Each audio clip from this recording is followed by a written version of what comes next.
Since July, there has been a significant scale-up in response activities, as has been described.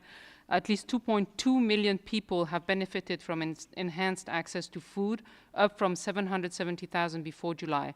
And nearly 1.2 million people now have sustained access to safe drinking water, compared to 850,000 by the end of June, with an additional 1.8 million people receiving temporary water provision.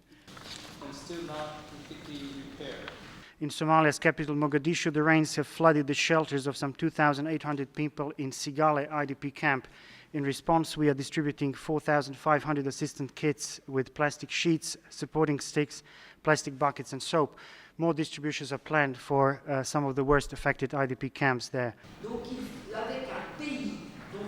1.5 million children in southern Somalia are in need of humanitarian assistance, and this includes 450,000 acutely malnourished children, including 190,000 of whom are so severely malnourished that they will die within weeks if they do not get assistance.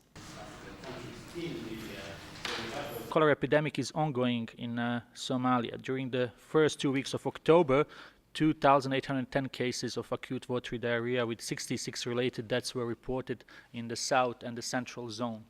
On October 18th, WHO team collected 34 stool samples from acute watery diarrhea cases in several facilities in Mogadishu. Of all the samples, 15 or 44% tested positive for Vibrio cholera.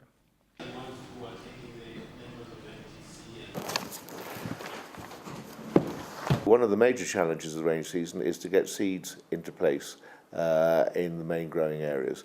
That started to happen. In fact, I understand that the main seed distribution has taken place from FAO, that other organisations are still moving on seed distribution.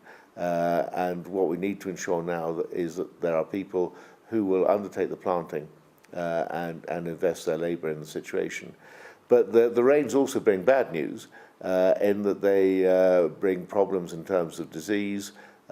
Communicable diseases are increasing. The major risk is malaria, for example, which in the 1992 crisis was the big killer.